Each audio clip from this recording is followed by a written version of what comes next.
y hay muchísimas páginas que vienen en blanco, al grado de que cuando yo vi el primer ejemplar que me entregaron pensé que estaba defectuoso, que estaba mal encuadernado, pero como este libro lo diseñó el maestro Alejandro Magallanes, a él le encanta dejar espacios en blanco, seguramente pensando que la gente los puede usar para otras cosas, para dibujar otras cositas, para hacer poemas, para hacer la lista del mercado, para poner los resultados del Mundial de Fútbol en Brasil, en donde, bueno, esperemos que México no haga el ridículo acostumbrado.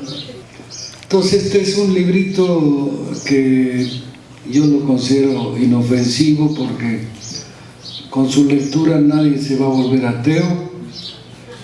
Los que ya son ateos se van a volver más ateos si es que se puede lograr eso. Van a lograr un doctorado en ateísmo. No hay ningún peligro tampoco de que se vuelvan vegetarianos, porque el libro no está dedicado en ninguna parte a hablar mal de la carne, excepto de la carne femenina, que es más riesgosa a veces que la carne de res. Bueno, dicen algunos, ¿no? Yo soy vegetariano, pero hay carnes de las que no me abstengo, excepto ya las que me prohíbe la edad. Entonces es un libro realmente inofensivo, no trae ningún manual de filosofía, ni de matemáticas, ni de física, ni de química. Es simplemente una colección, no es antología como la pusieron aquí, es una colección de distintas maneras de hacer humor. Muchos de los trabajos que aparecen aquí estaban inéditos, los tenía yo guardados por ahí en libretas de apuntes o en hojitas perdidas en los cajones. Y un día le propuse audazmente a Guillermo Quijas si quería editar un libro mío aquí. Él pensó que le iba a dar un libro decente y resulta que le junté 100. ¿Esto qué es? ¿Qué de manzanilla? ¿Para qué? ¿Para los nervios? ¿A la garganta? Gracias. A ver si me sirve de algo. ¿En qué iba? Ya me perdí. Le propuse a Guillermo Quijas que si lo quería editar, pensando sobre todo que cada vez son más escasas las editoriales mexicanas. Si ustedes se dan cuenta, nuestra industria editorial está en manos extranjeras. Yo lamento informarles que trabajo ya para una empresa extranjera desde hace varios años, porque lo que en principio era una editorial mexicana, Grijalvo, que fue fundada en los años 50 por un grupo de refugiados españoles que llegaban huyendo de la persecución franquista, se estableció como una editorial mexicana, agarró mucha fuerza al grado de que con el tiempo Juan Grijalvo, el editor, se fue a España para fundar una sucursal. Primera vez que pasaba eso en la historia de nuestros países, que una sucursal mexicana tuviera que una editorial mexicana tuviera una sucursal en España.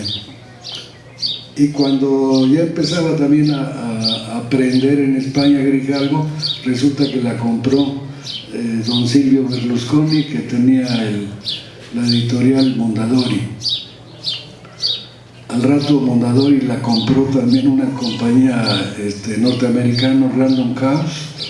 Entonces Grijalvo ya quedó así a la cola de todas las 12 o 13 pequeñas editoriales que forman ahora el grupo Penguin, Random House, Mondadori, etcétera, etcétera, con el cual trabajo yo. Entonces me pareció más indicado darle este librito a una editorial mexicana oaxaqueña sobre todo, que es de las pocas editoriales que existen en provincia mexicana. Creo que hay otra en Puebla, en Monterrey, pero no tan buena como Almadía. No la considero buena porque me esté publicando ahora, sino porque hacen libritos muy bonitos, muy dignos de ser realmente considerados como producto de una editorial. Es un arte que está desapareciendo, que creo que se van a salvar.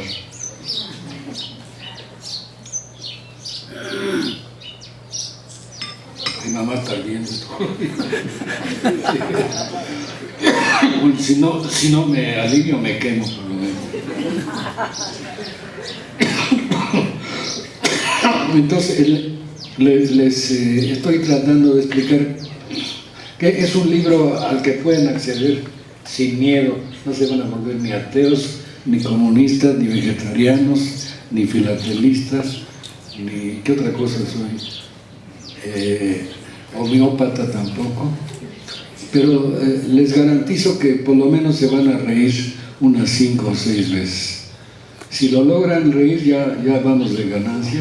Si logran reírse más de 10 veces, ya estamos superados y ya puedo yo vanagloriarme de haber hecho un libro que los ha hecho reír, que es algo muy plausible en estos tiempos en que vivimos tragedia tras tragedia en este país, y es muy pues digno de alabanza encontrar libros que por lo menos nos hacen reír un poquito y pensar otro poquito.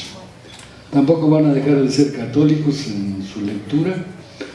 Ya saben ustedes que la religión católica es la más cómoda del mundo porque no le exige nada al que se dice católico. Los católicos ya no le reclaman nada a la iglesia, ni se fijan qué está pasando en la iglesia. Una prueba de ello es lo que acaba de pasar la semana pasada, una tremenda barbaridad. ¿Algún católico se dio cuenta de que nombraron santos a 2 papas? Sí, supieron. Bueno, pero no supieron los detalles. Miren, una de las barbaridades que ocurrió con esta doble canonización es que a uno de los 2 papas ya fallecidos, a Juan XXIII, que ha sido uno de los mejores papas que ha tenido el pontificado, de los únicos papas decentes que ha habido en los 2 últimos siglos, y lo digo con la historia del papado en la mano, lo nombraron santo y fue el autor del celebradísimo Concilio Vaticano II, en el que se llevaron a cabo cambios importantísimos dentro de la Iglesia Católica. Y enseguida nombran papa al papa polaco, al papa Juan Pablo II, que fue el que se encargó durante todo su pontificado de echar abajo, de destruir todo lo que había logrado Juan XXIII. Entonces, ¿qué clase de barbaridad es esa? ¿Qué clase de tontería es esa? Por un lado nombran santo a un papa que realmente hizo mucho por la iglesia, y por otro lado nombran santo al que destruyó toda esa labor que con mucho trabajo logró llevar a cabo Juan XXIII. Pero así es la iglesia. Entonces, no tengan miedo de dejar de ser católicos, no les va a pasar nada con la lectura de este libro. Y quiero únicamente terminar esto porque ya nos urge ver la exposición, yo creo. Una de las cosas que más aprecio yo, ¿qué es esto? ¿Tequila? Agua. Tequila. No está peor el agua. Una de las cosas que más recuerdo de lo que dijo Jesucristo durante su vida, creo que Él fue el que dijo esta frase: por sus obras los conoceréis. O sea, no quiero seguir hablando de mi trabajo, sino quiero que entre todos vayamos a inaugurar esta exposición, que es igual a lo que trae el libro, no hay diferencia, pero quisimos hacer una exposición con lo que contiene el libro para los que no quieran comprar el libro, por lo menos vean la exposición. Así que, sí. ¿Van a hacer preguntas? Bueno, se aceptan preguntas, pero que no sean comprometedoras. Entonces, si pueden alzar la mano, por favor, para que... Ella se va a encargar de llevar el micrófono con muchísimo gusto. ¿Tiene alguna pregunta el público?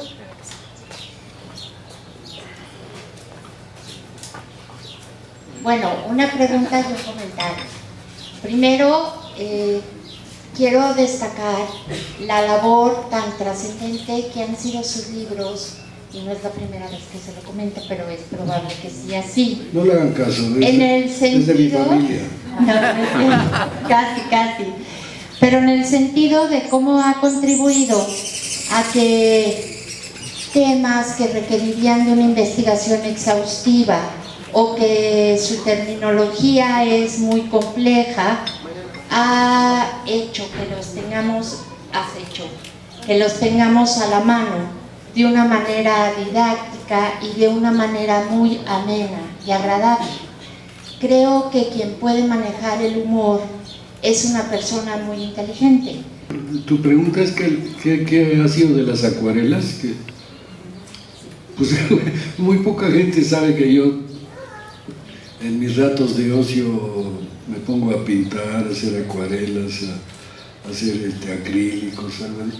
Pues cuando tengo tiempo me pongo a hacer eso, pero últimamente casi no he tenido tiempo, porque siento que todo esto dedicado a la pintura, a la acuarela, es una cosa muy bonita, pero un poco egoísta. Uno pinta para uno nada más. No pinto para que me compren ni para que me vean. Pinto para satisfacerme a mí mismo. Pues. Prefiero dedicar más tiempo a la caricatura porque siento que la caricatura sí se comparte con la gente y sirve de más que una triste acuarelita. ¿Alguna otra pregunta que sea comprometedora ahora sí? Buenas tardes, maestro. Buenas tardes. En su obra dice usted que la vida no hay que tomársela tan en serio, que hay que dudar un poco de ella. En Oaxaca tenemos situaciones muy especiales, no sé qué tanto conozco usted de Oaxaca, la sociedad oaxaqueña, y lo que enfrentamos día a día. En Oaxaca, ¿qué tanto se puede aplicar la de hacer toda una caricatura y dudando? ¿Cómo hacer una caricatura sobre? En su obra usted dice eso, que la vida no hay que tomársela tan en serio, pero que no hay que olvidarla, por lo que estaba leyendo en el sumario. Pero hay que tomarla como una caricatura para quitarle la seriedad pertinente e interpretarla. Aquí en Oaxaca tenemos situaciones muy antagónicas unas con otras, ¿no? Tenemos problemas con los maestros, tenemos problemas con la educación y los dos se pelean por quedar uno bien y el gobierno no toma las decisiones. Usted no es un hombre que tiene fe en la que no existe la fe. Aquí en Oaxaca, ¿cómo podríamos solucionar los problemas de la sociedad? ¿Haciendo una caricatura de todo? Bueno, el paso de la historia nos ha demostrado que con las caricaturas no vamos a cambiar el mundo, ni la sociedad, a veces ni nuestra familia logramos cambiar. Y mucho menos ya en el aspecto político, con las caricaturas no han logrado nada en nuestro país. Si nos dedicamos a analizar todas las caricaturas políticas que se han hecho en México a partir de don Benito Juárez, los caricaturistas se lo traían frito, veremos que la caricatura no es tan peligrosa como muchos quisieran o muchos quisiéramos, no es tan influyente como muchos quisiéramos. Tenemos ejemplos que nos dan risa entre los caricaturistas. Luego llegan enviados de un ministro al que Naranjo o Helio Flores les ha hecho una caricatura, llegan para comprar la caricatura y ponerla en su casa para presumir que les hicieron una caricatura. Es el único caso que les hacen las caricaturas, pero de ninguna manera toman en cuenta la crítica que se está manifestando en la caricatura. Si fuéramos tan peligrosos ya nos hubieran fusilado a todos. Entonces, me di cuenta muy temprano en mi carrera de que era inútil dedicarles caricaturas, aunque fueran sangrientas, con mentada de madre a los presidentes, porque no las toman en cuenta. No toman en cuenta lo que les dice la prensa seria. Entonces han dejado a la verdadera prensa en un papel así como de Juan el Bautista en el desierto, que se la pasa pegando de gritos, señalando los errores de los gobernantes, pero estos simplemente se concretan a decir, no, yo ni los veo ni los oigo. No toman en cuenta las críticas que la buena prensa les llega a hacer a su manera de gobernar o a su manera de robar, que en México casi es lo mismo. Entonces he preferido dedicar mi trabajo más hacia tratar de politizar a los lectores, tratar de que la gente tome conciencia de lo mal que está el país y obren en consecuencia. Hasta ahí podemos llegar nosotros, señalarle a la gente cómo está el país y pues ustedes se dan cuenta con lo que están viviendo de cómo está el país. El otro paso que veo ya medio difícil de dar es qué hacer para cambiar esta sociedad, para tratar de mejorarla. Y ahí sí, pues ya los caricaturistas nos quedamos en el mismo plan que todos ustedes. Somos ciudadanos igual que todos ustedes. Nos puede mucho lo que está pasando en el país, pero nos sentimos impotentes para hacer algo que contribuya realmente a cambiar el país. Yo lo que he hecho modestamente es que la gente tome conciencia de sus problemas y que se trate de organizar. Si no nos organizamos como sociedad, estamos fritos. Ya vimos que los partidos políticos no sirven para nada, ni siquiera se preocupan por organizar a sus posibles socios o miembros. Seguido hago yo un experimento medio sociológico que voy a hacer aquí con ustedes. Los que pertenezcan a algún partido político, no digo que los que voten por algún partido político, sino que pertenezcan, que paguen cuotas, etcétera, etcétera, a algún partido político, que levanten la mano. Miren, ni una persona. Y sin embargo, nos tienen sometidos los partidos políticos a que votemos no por quien nosotros quisiéramos, sino por quien quieren los partidos políticos, las mafias que están dominando en los partidos políticos. Eso no es democracia. Nos ven la cara de etcétera, etcétera, al decirnos, este es el candidato por el que tienen que votar. Y esa parecen decir que es el único derecho que tenemos los mexicanos de participar en algo. Que vayamos a votar. Hice un libreto que sea votas y te vas, porque ese es el papel que nos han dejado a los ciudadanos, votar y irnos ya a nuestra casa a esperar quién dice el IFE que ganó. Hasta les dio pena que se llamara IFE, porque toda la gente le decía el Instituto del Fraude Electoral. Ahora se llama el Instituto Nacional. Al rato le van a inventar un nombre, verán. Entonces, el país está lleno de problemas y no encontramos todavía la fórmula de que podamos resolverla con la participación de los ciudadanos, que es como debería de ser. En cualquier otro país, bueno, que no sea de los nuestros de América Latina, los ciudadanos pertenecen a partidos políticos, militan en los partidos políticos, se apropian de la ideología del partido, luchan por eso. En México no, en México hemos tenido tan ingratas experiencias con los partidos políticos que ya nadie cree en ellos. Ahí me da pena con el PG, con López Obrador, que quiere hacer otro partido político. Yo lo estimo muchísimo, siempre he votado por él, pero yo siento que otro partido político no va a resolver nada de lo que estamos.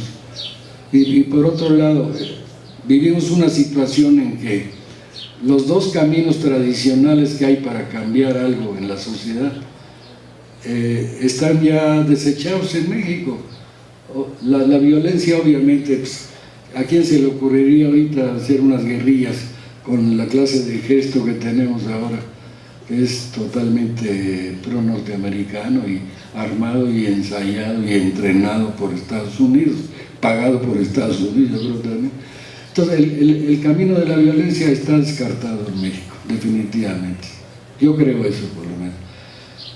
Y el otro camino que nos dejaron expedito y libre para transitar por él, pues lo acaban de echar a perder en las dos últimas elecciones, porque ya en México se vale todo, se vale comprar las elecciones, se vale comprar la presidencia, se vale hacer fraudes, se vale hacer todo lo que acostumbran a hacer los del PRI para volver otra vez al poder. Y nos encontramos en una situación así de franca impotencia, de decir, bueno, ¿cuál es el camino entonces? ¿Qué nos dejan por delante a los ciudadanos para tratar de cambiar este país, que sospecho que no estamos muy de acuerdo con la forma como se está desarrollando este país? Vamos para atrás. ¿Cómo cambiar todo eso? ¿Por dónde empezamos? Si escarbamos en cualquier institución vamos a encontrar la corrupción. Hasta en las universidades hay corrupción, hasta en la iglesia hay corrupción. Bueno, tradicionalmente ha habido corrupción en la iglesia desde siempre, pero pues, da pena encontrar con que está la sociedad tan corrompida que es difícil ya que haya reacción a favor de un cambio. Y el papel que ha hecho la televisión desde 1950, que curiosamente, fíjense qué coincidencia, el mismo que fundó el PRI, o sea, Miguel Alemán, que no fue Calles fundó otro partido y Cárdenas fundó otro partido, pero el PRI verdaderamente, con todos sus cambios respecto a los dos anteriores, lo fundó Miguel Alemán, que fue el mismo que fundó Televisa, con otro nombre, claro. Desde entonces la televisión se ha encargado de educar, entre comillas, a nuestro pueblo. Es triste de veras ver que la mayoría de los hogares se concretan a ver lo que les dicen en Televisión Azteca o Televisa, o a tratar de adivinar qué fue lo que no dejaron decir en Televisa o en Televisión Azteca. Esos son los que están educando a nuestro pueblo. Enojo de superar la frustración, la impotencia por hacer algo, porque nuestro pueblo está ya pues echado a perder por la televisión. No hay un sentido cívico, no hay un deseo así de que las cosas cambien, porque la gente está totalmente enajenada con el fútbol y los tables, no sé cómo le dicen. Las novelas, telenovelas, todo eso. El cine. Es triste. Pero mejor, una pregunta más optimista.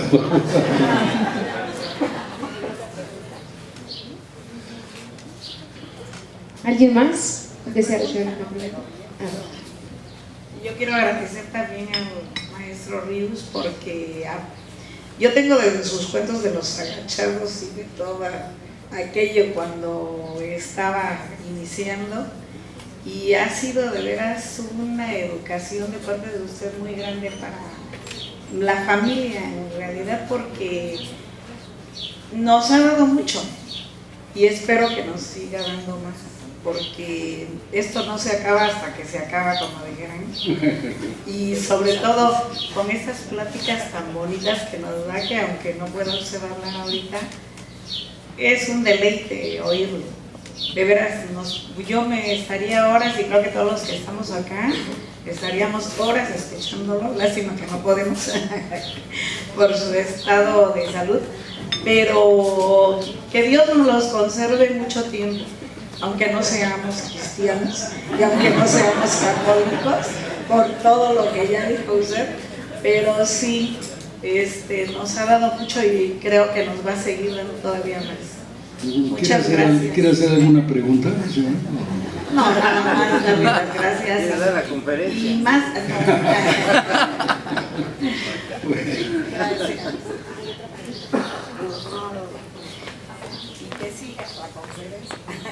Una pregunta, de ahí de los agachados, don Perpetuo del Rosal, ¿todavía existe?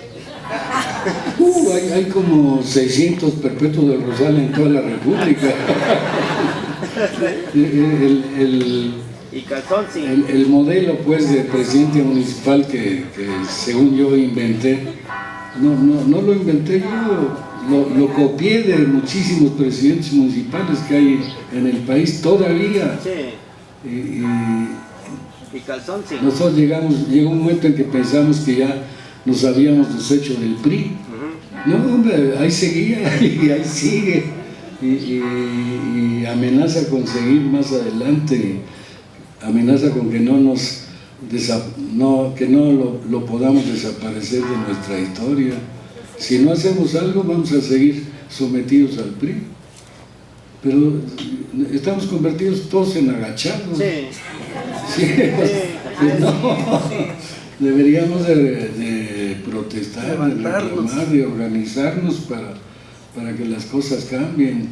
No van a cambiar por orden del Espíritu Santo, ni mucho menos. Van a cambiar cuando nosotros lo decidamos y nos organicemos nosotros para cambiar primero nosotros mismos. Me gustaría tener la habilidad de los curas para envolver a la gente. Pero no la tengo, porque yo obligo a la gente a pensar, los curas no. Los curas dicen, con que tengas fe, hijito, ya la hiciste. Y la fe es lo contrario de la razón. A mí me corrieron del seminario porque me dijo el padre, tú no tienes fe, ¿cómo vas a enseñarles a tener fe a otros atarantados? No me dijo con esas palabras. Pero yo siento que perdí la fe porque adquirí el uso de la razón. ¿En qué íbamos? Entonces, ahí siguen los perpetuos del Rosal, porque ahí sigue el PRI. Desgraciadamente no nos hemos podido todavía separar de ese matrimonio. ¿Qué posibilidades tiene usted de promover algún taller aquí en Oaxaca, aprendiendo con ríos, por ejemplo? Yo creo que le vamos a dar muchos. Pues tendría que ser un taller mecánico, o un taller de costura.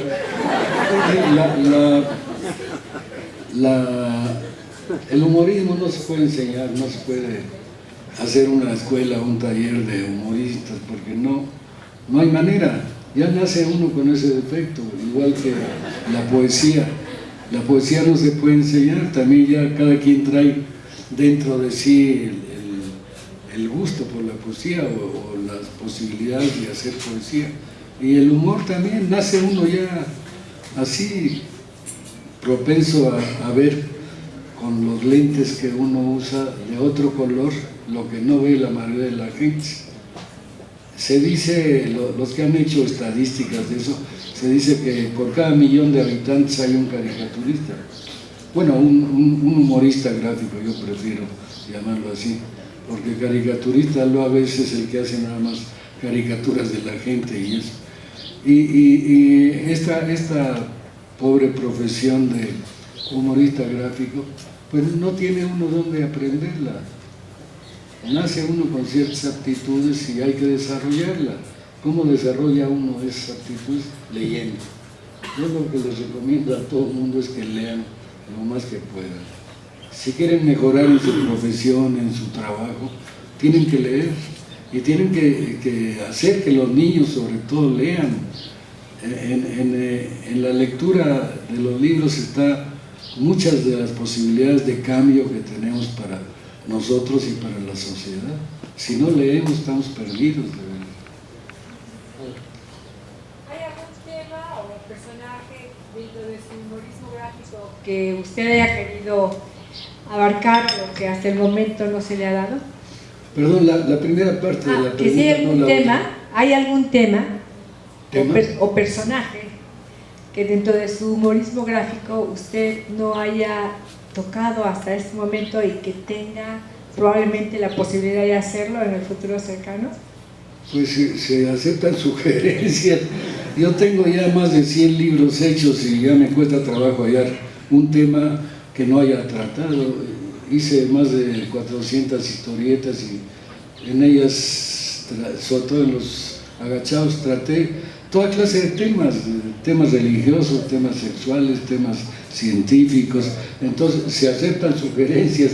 Si alguien tiene un tema que le gustaría que yo hiciera, que se lo calle por favor, porque no lo voy a hacer. No, deben considerar que ya tengo 80 años de edad, ya a mis años ya es muy difícil presumir de muchas cosas. y hacer historietas o hacer libros es un trabajo bastante pesadito, aunque parece que es fácil hacerlo, pero tiene su chiste, tiene su chiste hacer libros, porque hay que leer muchísimo, hay que resumir muchísimo y hay que usar un lenguaje que toda la gente entienda. Pero si tiene alguna sugerencia, se la trataría con mucho gusto. ¿Alguna otra pregunta? Por allá atrás.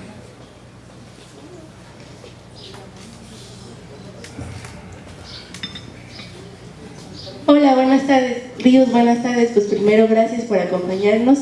Y mi pregunta ahora sí es un poco más personal, bueno, comprometedora. No es, quiero saber, o me interesa saber, bueno, a mí me gusta mucho Ríos, yo leo Ríos, me encanta.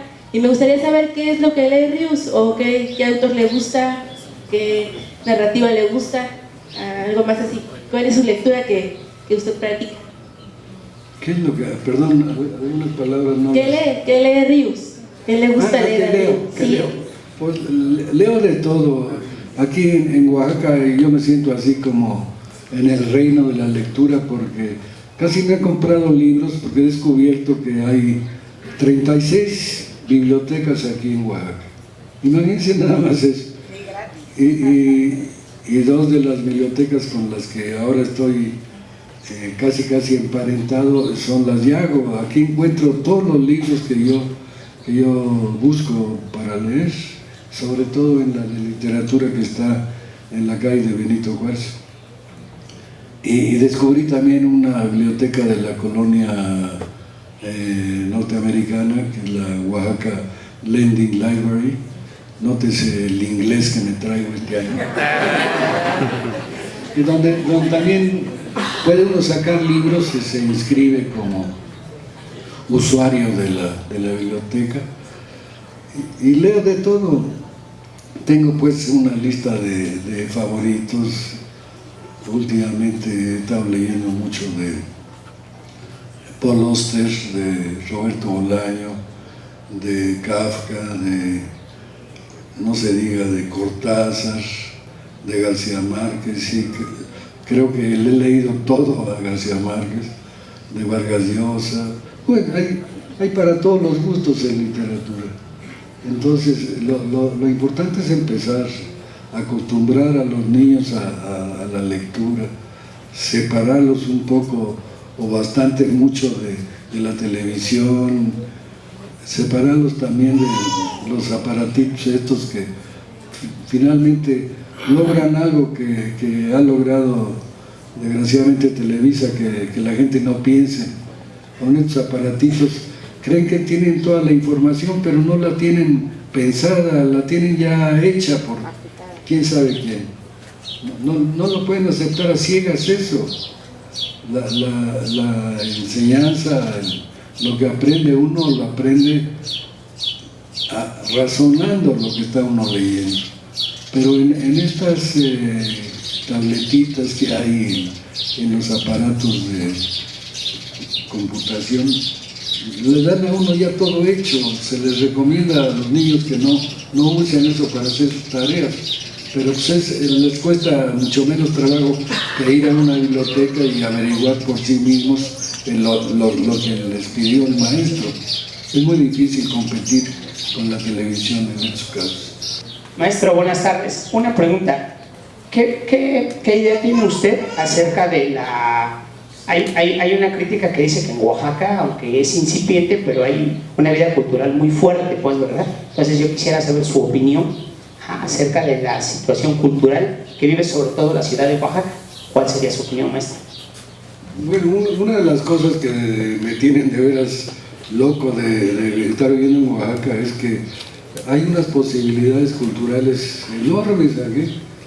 Lástima que ya desapareció una revistita que se llamaba El Colgorio, donde yo me enteraba de lo que había todos los días por ver. A veces era una película, a veces era una obra de teatro, conferencias, talleres, y de repente, no sé por qué desapareció esa revista.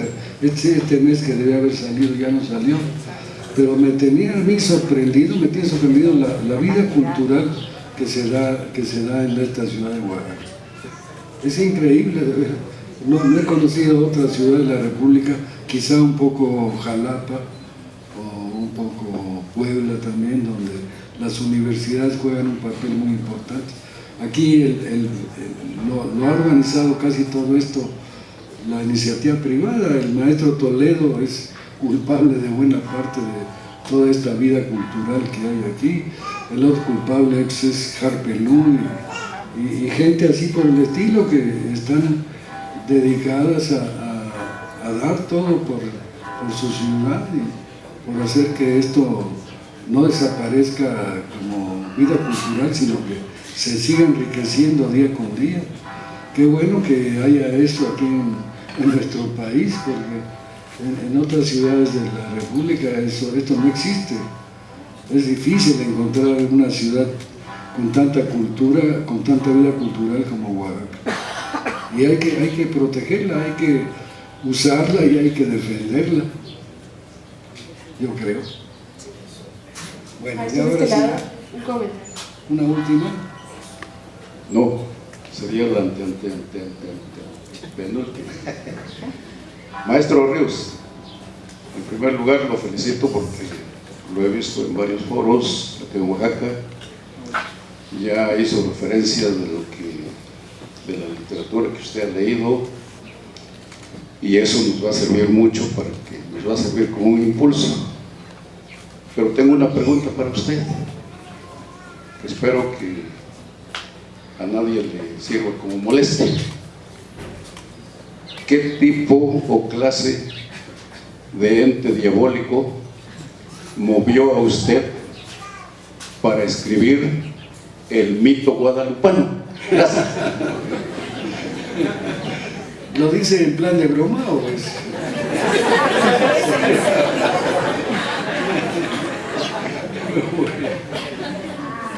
A lo mejor lo que me motivó fue que mi mamá se llamaba Guadalupe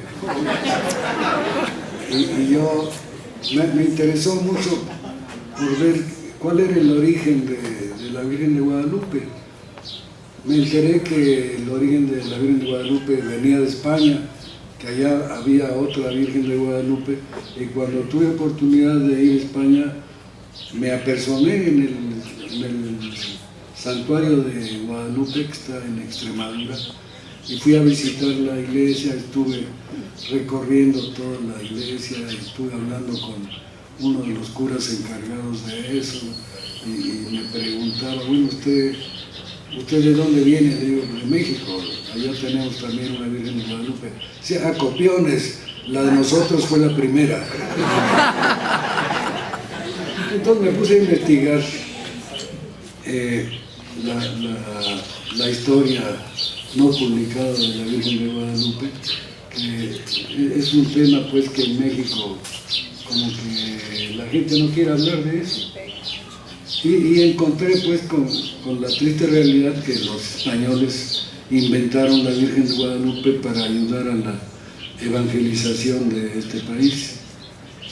A mí me da de veras una tristeza infinita ver que los indígenas, a los que los españoles con la ayuda de los curas les destruyeron toda su cultura, les echaron abajo todos sus santos, eran santos que ellos los consideraban como tales, todos sus dioses y diosas, y les impusieron por la fuerza de las armas y con la amenaza de la muerte en muchos casos, les impusieron otra religión, que es la que ahora los tiene totalmente enajenados. Es algo que no entiendo yo. Y esta devoción a la Virgen de Guadalupe, pues también se la explicaría a uno cuando había peligro de que si no creía uno en eso, la Inquisición lo quemaba vivo. Pero en estos tiempos en que ya casi nos liberamos de la Iglesia Católica, ¿por qué seguir dependiendo tanto de la Virgen de Guadalupe? Eso nos vuelve un pueblo que está nada más esperando que le caiga del cielo todo, en vez de ponerse a trabajar. Andan buscando que Dios les dé de comer. Pues no se puede pretender que con un pueblo así vamos a progresar algún día.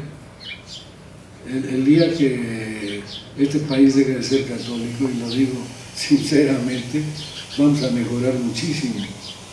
Si se dan cuenta ustedes y analizan las cosas, verán que los países más atrasados del mundo son los países católicos. ¿Por qué será?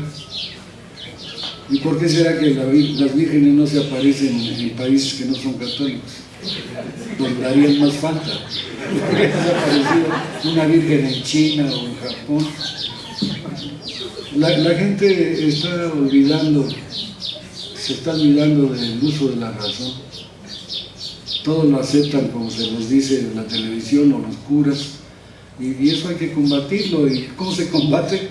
También haciendo que la gente lea, que la gente investigue por sí misma y se preocupe de encontrar su verdad, que no acepte a ciegas todo lo que les llega del Vaticano, etcétera, etcétera. Pues me van a ver feo ya mucha gente. Yo considero que tengo una misión divina, que Dios me encargó que vuelva a ateos a los médicos.